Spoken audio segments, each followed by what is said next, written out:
Hello friends, welcome back to studies of selection. Friends, आज हम बात करेंगे भारत की जनसंख्या एवं नगरीकरण के बारे में। और आप जिस भी एग्जाम की तैयारी कर रहे हैं तो इस टॉपिक से 1 से 2 क्वेश्चन जरूर पूछ लिए जाते हैं। सो फ्रेंड्स, वीडियो को ध्यान से सुनना। चलिए स्टार्ट करते हैं आज का अपना पहला पॉइंट। देखिए, आज का हमारा पहला पॉइंट क्या है। 15वीं जनगणना 2011 का नारा क्या है। तो इसका जो नारा है, हमारी जनगणना हमारा भविष्य, ठीक है, ये इसका नारा था। इसके बाद अगला पॉइंट आता है, ब्रिटिश काल में जो पहली आधुनिक प्रणाली की जनगणना कब और किसके काल में हुई थी। तो 1872 में पहली जनगणना हुई थी और लॉर्ड मेयो के शासनकाल में हुई थी। इसके बाद अगला पॉइंट आता है, 2011 की जनगणना स्वतंत्रता के बाद किस नंबर की जनगणना है। तो ये जो है 7वें नंबर की जनगणना है 2011 की, ठीक है, स्वतंत्रता के बाद की बात की जा रही है, ठीक है। इसके बाद नेक्स्ट पॉइंट आता है, किस अधिनियम के अंतर्गत जनगणना कराई जाती है। तो जनगणना अधिनियम 1948 के तहत जनगणना करवाई जाती है, ठीक है। इसके बाद अगला पॉइंट आता है हमारा, शिशु लिंग अनुपात, ठीक है, CSR क्या है। तो इस ये जो है, यह जनसंख्या में 0 से 6 आयु समूह में प्रति 1000 पुरुषों की तुलना में उसी आयु में स्त्रियों की संख्या भी सम्मिलित है, ठीक है। इसके बाद अगला पॉइंट आता है, 10 की जनसंख्या वृद्धि दर निकालने का सूत्र क्या है। तो 10 की जनसंख्या वृद्धि दर निकालने का जो हमारा फॉर्मूला है क्या है। देखिए, वर्तमान जनसंख्या माइनस पूर्व जनसंख्या, जो पहले जनसंख्या थी, ठीक है, वटे अपॉन मतलब भाग करेंगे पूर्व जनसंख्या मल्टीप्लाई 100। ये इसका फार्मूला है, इससे आप निकाल सकते हैं, ठीक है। इसके बाद अगला पॉइंट आता है, साक्षरता दर मापन का आयु वर्ग क्या है। तो 7 वर्ष और इससे अधिक आयु वाली कुल जनसंख्या है, ठीक। इसके बाद अगला पॉइंट आता है हमारा, देश की कुल आबादी का कितने प्रतिशत हिस्सा 25 वर्ष से कम आयु के लोगों का है। तो लगभग 54% का हिस्सा, ठीक है। इसके बाद नेक्स्ट पॉइंट, जनगणना 2011 के अनुसार भारत में 14 वर्ष से कम आयु वालों की संख्या सकल आबादी का कितना प्रतिशत है। तो 30.8% है वो। इसके बाद नेक्स्ट पॉइंट आता है, जनगणना 2011 के अनुसार कुल आबादी में 0 से 4 वर्ष के आयु समूह और 60 प्लस आयु समूह की जनसंख्या प्रतिशत कितनी है। तो ये जो क्रमशः है 9.3 और 8.3 के बीच में है। इसके बाद अगला पॉइंट आता है, 2001 की तुलना में 2011 की जनगणना के लिंगानुपात में कितना सुधार है। तो 10 अंक का सुधार है। इसके बाद अगला पॉइंट आता है, 2011 में 916 से 950 लिंगानुपात के बीच सर्वाधिक जनसंख्या कितनी थी। तो 36.65%, ठीक है। इसके बाद अगला पॉइंट आता है, 2011 में 180 लिंगानुपात से नीचे की जनसंख्या कितनी थी। 1.58%। नेक्स्ट पॉइंट आता है, 2011 में 0 से 6 वर्ष के बच्चों का लिंगानुपात राष्ट्रीय स्तर पर कितना है। तो 919 है। नेक्स्ट पॉइंट, 2011 में 0 से 6 वर्ष के बच्चों का सर्वाधिक जो लिंगानुपात वाले 3 राज्य कौन है। तो एक अरुणाचल प्रदेश, मिजोरम और मेघालय। कौन सा, अरुणाचल प्रदेश, मिजोरम और मेघालय है। तो अरुणाचल प्रदेश में 972, मिजोरम में 970 और मेघालय में 970 इसमें भी है। इसके बाद अगला पॉइंट, 2011 से 0 से 6 वर्ष में के बच्चों का न्यूनतम लिंगानुपात वाले 2 राज्य कौन हैं। तो 2 जो राज्य हैं, हरियाणा और पंजाब है। हरियाणा में 834 और पंजाब में 846, ठीक है। इसके बाद अगला पॉइंट, शीर्ष 5 लिंगानुपात वाले राज्य या केंद्र शासित प्रदेश कौन से हैं। तो पहला केरल, जिसमें 1084। दूसरा पांडुचेरी, जिसमें 1037। तीसरा जो है तमिलनाडु, 996 है उसमें। अगला है आंध्र प्रदेश, जिसमें 993। और इसके बाद अगला आता है छत्तीसगढ़, जिसमें 931 है, ठीक है। इसके बाद अगला पॉइंट आता है, भारतीय जनसंख्या को अपने संक्रमण के किस काल में जनसंख्या विस्फोट अर्थात अत्यधिक तेज वृद्धि दर को प्राप्त हुई। तो तृतीय अवस्था में 1951 से 81 के दशक में, ठीक।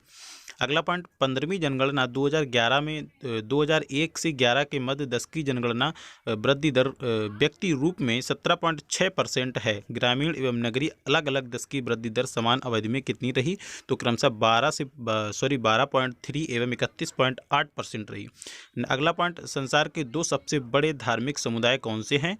तो जो संसार के 2 सबसे बड़े धार्मिक समुदाय हैं वो ईसाई एवं इस्लाम धर्म हैं।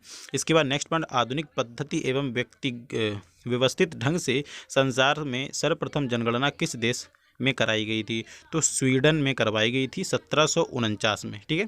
इसके बाद अगला पॉइंट आता है, किस जनसंख्याविद ने प्राकृतिक नियमों के आधार पर जनसंख्या सिद्धांत का प्रतिपादन किया था। तो माल्थस ने किया था। इसके बाद अगला आता है, माल्थस के अनुसार किसी क्षेत्र की जनसंख्या की वृद्धि किस गति से होती है। तो गुणोत्तर श्रेणी से इसकी होती है। अगला पॉइंट, जनांकीय संक्रमण सिद्धांत के प्रतिपादक कौन थे? तो W.S. थॉमसन एवं W.F. नोटस्टीन, ठीक है, ये थे। इसके बाद नेक्स्ट पॉइंट आता है जनांकीय संक्रमण की 5वीं अवस्था के प्रतिपादक कौन थे? कोलिन क्लार्क थे।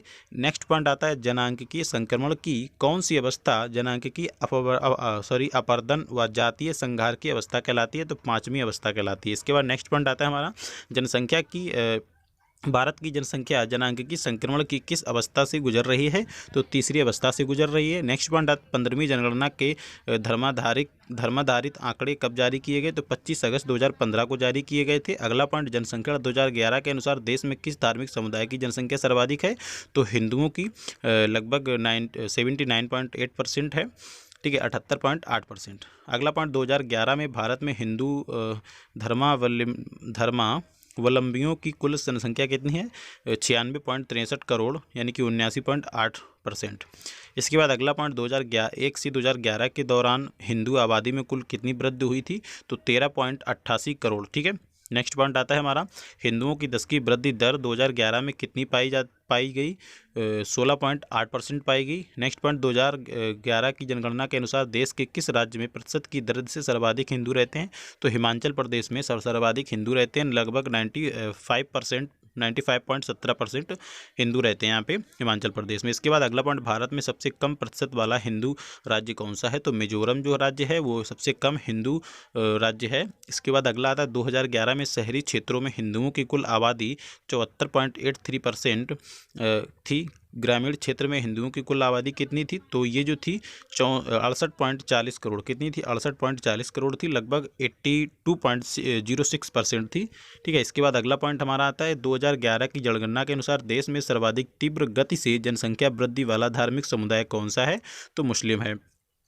नेक्स्ट पॉइंट 2011 में मुस्लिम जनसंख्या की 10 की वृद्धि दर कितनी थी? 24.6% थी। इसके बाद अगला पॉइंट आता है 2011 में देश की कुल जनसंख्या में मुस्लिम जनसंख्या के प्रतिशत हिस्से में कितने प्रतिशत की अतिरिक्त वृद्धि है?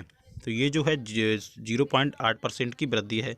नेक्स्ट पॉइंट साक्षरता दर मापन का आयु वर्ग क्या है? तो 7 वर्ष और उससे अधिक आयु वाली कुल जनसंख्या। इसके बाद अगला पॉइंट हमारा था किस राज्य एवं केंद्र शासित प्रदेश में स्त्री साक्षरता दर सबसे कम पाई जाती है? तो बिहार राज्य में लगभग 51.5% पाई जाती है। इसके बाद अगला पॉइंट आता है निरक्षर व्यक्तियों की सर्वाधिक जो वृद्धि है वो 2001 और 11 के दशक की बात कर रहे हैं, ठीक है। किस राज्य में हुई? तो राजस्थान में हुई, लगभग 9,91,420, ठीक। इसके बाद अगला पॉइंट आता है 2001 से 2011 में दशक में निरक्षर लोगों की संख्या में कितनी कमी आई? तो 3.11 करोड़ की कमी आई। और आज का लास्ट पॉइंट है 2001 से 2011 के दशक में निरक्षर व्यक्तियों की सर्वाधिक कमी किस राज्य में हुई? तो उत्तर प्रदेश में सर्वाधिक कमी हुई थी, 74,24,572 की, ठीक है। तो ये था हमारा आज का वीडियो, ठीक है। आपको वीडियो कैसा लगा आप हमें कमेंट बॉक्स में कमेंट करके ज़रूर बताइएगा। और वीडियो को अभी तक लाइक नहीं किया तो उसे लाइक भी कर दें। और अगर अभी तक आपने हमारे चैनल को सब्सक्राइब नहीं किया है तो आप इसे सब्सक्राइब कर लें और साथ ही बेल आइकन को भी प्रेस करते। मिलते हैं नेक्स्ट वीडियो के साथ। Thanks for watching.